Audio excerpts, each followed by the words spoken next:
and gentlemen, boys and girls, road ragers of all ages, we're back for another episode. This time, Wakanda forever. Wakanda forever. Wade Pool forever. Today, we're going to talk about NXT Takeover New Orleans. Nolans. Nolans. Takeover New Orleans. And, you know, like normal, it's called Takeover for a reason. And there's some matches on here that probably will steal the weekend away. Like all of them? Probably. Yeah. So we'll start off. We have the winners of the Dusty Rose Tag Team Classic. It's going to be determined between the the Authors of Pain? Yes. Authors of Pain versus Pete Dunne and Roderick Strong. Ooh. That's a tough one. The winners move on to face the Undisputed Era for the tag team titles. The Authors of Pain have had the tag titles, right? Yeah. I'm going to go Roderick and Pete Dunne. I'm going to go the same because I think the following Monday, I think Ring. Authors of Pain might be getting called up. I'd say it'd be a good time for them. They've been on the high, up, down there in NXT. Yeah. And I'm going to give Pete Dunne and Roderick Strong the tag team titles, too. I'm going to give it double. Why not? Yeah. I can see that. Feeling lucky for you guys. Because Pete Dunne is a freaking... He's a bruiserweight. Loco. Without the Anything to mask. add? Covered still. Which he still looks like that dirty Jersey guy. I don't know that guy. Said you hired him. We don't know this guy. You I can't don't know trust half people of him. from Jersey. Yeah, they're dirty. Honestly, I'm gonna go against you guys, which is what I normally do. I'm gonna go with Authors of Pain. I thought you were just I going to think make up some To random take them masked both, wrestler. or... I'm gonna say take them both because Dunne Strong just isn't gonna do it. Alright. Dunne Strong. Dunne That's Strong. a good name for them. Dunne Strong. Done strong. Now, a match I'm looking forward to seeing. For the debuting North American Championship. It is a 6-person not tag team, I'm sorry, I'm shooting to Okay, another Hardy, era. man. It is a 6-person ladder match. It's going to see, I hope everyone knows, Killian Dane, Yeah. Lars Sullivan, Okay. Velveteen Dream, Okay. Ricochet, Yeah. Adam Cole, baby! This is And the 1%er, the literal human money printing machine, EC3. dude, it's taken the longest time to freaking debut. They timed it right though. Last week aired him being fired, which you gotta love how the internet and that's- photoshopped NXT into his briefcase. I liked the fact though that that they waited for the storylines and all that, but had no qualms about saying, "Yep, I'm signed." Yep, nope, no comps to that, but just didn't have him appear ready to compete until he was already fired from the other show. The timing worked out. He's been doing the house show circuit. You know what? I can't go against him. I'm calling EC3 as his debuting takeover match gets the debuting championship. The same could be said about Ricochet. True. Oh, I see this car going 3 different ways. Because There's 6 people. I would hope that we're able to come to we could all pick a different one. all right, how many people in the car are going with Killian Dane? Nobody. Nope. Exactly my point. Velveteen Dream is legit. Yeah, see, how many people in the car are going with the Velveteen Dream? No. Nobody. Who else? All right, so there's 3 out. Lars Sullivan. Lars Sullivan. I don't know much for he's him. a beast. I've seen him there. Not that. He's a big All right, so beast. there's 3 guys that we could all probably choose from. So each one of us could probably. We know you're going with EC3, Mr. Impact Anthem TNA fanboy. And, I have this feeling that featured in an article of Friends of EC3 1 year ago today. Somebody slobs on a knob to get there. Friends. He name dropped me on television. Yeah.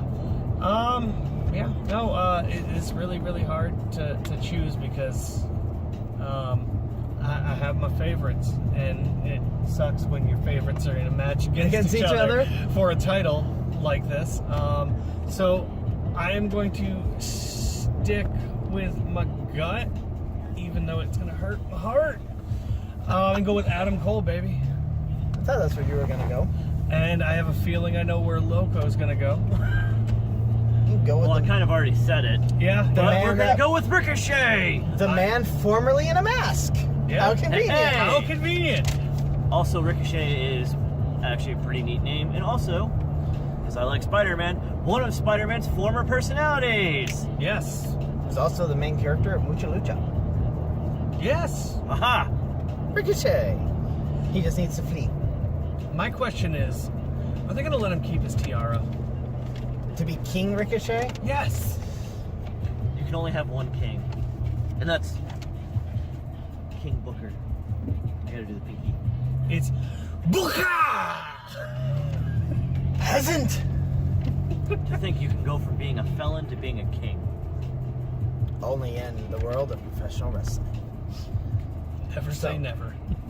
Moving on, the unsanctioned match we all knew would have to take place. Ciampa versus Johnny Gargano.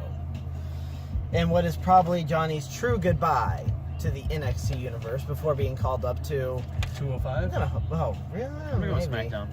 Remember, stop thinking about Vince's True, 205. we're Triple H's. Because Triple H's 205 is pretty lit. And they're going to have Cruiserweight Tag Team titles probably coming up. So, you know, there's more for the Cruiserweights, more for it.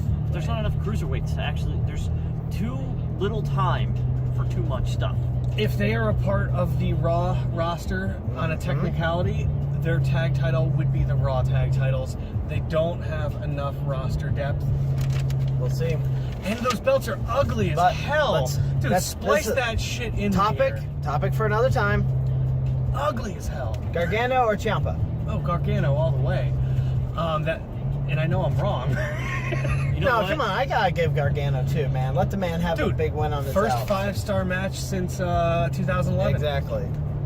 I actually, and I know you all pick or He's always gonna go expect the me to heel. go different, but the reason I'm going to go different is because Ciampa worked at a Toys R Us and said he wouldn't get anywhere. Oh, So it would yeah. be amazing to watch Ciampa win at a takeover and say, "Hey, Toys R Us, we're with you, ha, Ciampa." ha." So I'm with Ciampa, the Blackheart. Seriously, when it comes down to it, Ciampa's been a beast. Speaking of A beasts. true heel. Speaking of beasts. The NXT Women's Championship match. Shayna Baszler will be challenging Ember Moon for the Women's Championship. And this is how many times now? Is this the I think second like at a second- takeover? Second at a takeover. But like But I they think had one on third overall. NXT for normal television wise. I think Baszler takes it this time. I mean, I would hope they're not going to do give. I mean, let's face it. You had Paige who went undefeated. Then you had Charlotte who had it until Sasha got it. Sasha had it until Bayley got it. Bayley held it until Asuka. So there hasn't really been. There's never really been back and forth for the NXT Women's Championship. Yeah, I'm has okay there? No, with because that. they're- It's 'cause- Yeah. Dynasty-esque. And it's kind of Yeah. once you're done. Once you lose it, you're done. You're moved up. Yeah. But they also need So- to break that at some point, like with the NXT title. So You need to Look be at able to look at what they hold- did with Joe and Shinsuke. Yeah. that was the ones that made went back history and 'cause forth. They were the first ever to win twice. So I'm gonna give it Shayna, and Ember's probably gonna get the call up. yeah, I can see that. Now, quick speed round. What brand does she get called up to? Raw. I think you're Have right. two UFC but fighters against each other.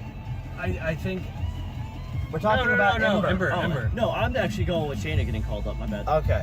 Oh, I'm so gonna say Ember's gonna keep the title. Baszler's gonna get the call up and feud with See, Ronda Rousey, it- saying she took the hard way going to NXT while Ronda just used her celebrity to That's go straight actually to not Raw. bad. I was gonna say, I was That's gonna actually put them not bad. pairing up. because we saw the hint being there of Looking for Paige's the third squad member of going Absolution. for it. So Shayna would come in and help Ronda, and you'd kind of have that a tag team feud for those two. Both Or of those are Paige actually recruiting. That would be kind of cool for that. Going into So if NXT it's recruiting. Shayna, I'm gonna go. If Shayna ends up losing and she gets called up, I'm putting her on Raw. Yeah, that makes sense. If it's Ember, I'm putting her SmackDown. SmackDown needs her. Especially since I'm sure we were doing this in our episode, but someone else is probably going to end up on SmackDown after WrestleMania, and they're going to reignite that. That's SmackDown's not ready for SmackDown someone else. Doesn't need that rehash again. They're getting it. Well, they got it with Sami Zayn and Kevin Owens. They battled it out in NXT. Now they're battling it out on SmackDown. We don't need a rehash. They're buddies on SmackDown. Now they are, but we They're don't. frenemies. Dude, they're the male version of the frenemies. Yes, but we don't need the same. This is what a lot of people are tired of in wrestling in general: rehashing storylines. That's But all if we're it seeing. didn't happen in the WWE main roster ring, it didn't really happen before. That's Vince logic. Exactly. We were talking about Triple H though. But SmackDown and Triple Raw H are is Vince's coming. logic. So Vince, our message to you: focus your efforts on making the XFL not suck this time. Please And let thank you. Triple H handle Triple some of this H, stuff. you got this. You got this. No rehashing storylines. So, one more match for NXT TakeOver. Uno más. This is going to be a good one. And this is a very hard one to take. Almas That's what she versus said. Aleister Black. Almost for the win. I'm almost. Let's also toss willing in to say- Aleister's undefeated. Correct? He is undefeated in NXT. I think he is undefeated in NXT. Aleister still. Black is undefeated in NXT. I've fallen from my perch as the epicenter of knowledge of NXT. I gotta get back into. I gotta get my game. I'll say you're supposed to be that guy. You are I supposed to am be that What guy. else are you doing with your life? Managing 2 YouTube channels. Hashtag still a So, heel. I gotta go Aleister Black. I want to see that guy get the championship. I He'll be am left black and blue after losing to Almas. going to say. I'm gonna say Almas because if Gargano couldn't do it and hit 5 stars, dude, I've been a fan of Almas since he entered and went, heel. I gave him a chance as a face. It just wasn't working. Heel works a lot better, and I Especially say having Black. Thea. I'm sorry, I can't remember what the NXT name is. You are Thea. She Vega. helps. She helps sell him. Also, if we do use the regular WWE logic, whoever gets the crap kicked out of them before pay-per-view usually wins. So it would lean towards Black. However, with how vicious Almas has been, I don't want to see him lose it. He's So been on a roll. I hope he keeps it. the one factor that makes me say Almas is I've been hearing rumors of a new Ministry of Darkness, to which there is only one true person in the WWE Extended Universe. I'm coining that phrase. The WWE Extended Universe. And that would be Aleister Black. You think he could reform? What's her face? The Ministry? No, well, no. Yeah, Vampire chick? No, the sad men that were ruined by the main roster. The Ascension? Yes, Oh, there we go. that. There we go. I don't know. I think they're. Aleister Black and the Ascension, that might be able to breathe life I into will say. the I think the Ascension. Ascension has just become comedy. I think the Ascension are just happy as long as they get paid. Yeah. True. And honestly, they do have a good personality. Yeah. I give them credit for what they're being put through to go through the emotions. Yeah. They're doing a good job. But also I wouldn't be mad being a goofball with freaking Breezango all day. Nope. But they Alright. could also eventually get credited back. Look at the Bludgeon Brothers. Just a crossover real quick. They're getting a repackaged push. A repackage of a repackage of a reformation of a repackage. With almost the exact same everything, Impact Except- Inception except really crappy outfits. and Mallets. The mallets, I'm okay with the mallets. Alright. So, that is our NXT TakeOver New Orleans edition. Who do you think is going to be a champion at the end of the show? Who do you think might get called up? Leave some comments below and let us know what you think. Be sure to like, share, and subscribe for more footage. Like our next episode, which will be covering WrestleMania New Orleans, where we'll be talking for about 7 hours worth of matches. And 2 hours of pre-show. We'll see you next time, folks. Deuces.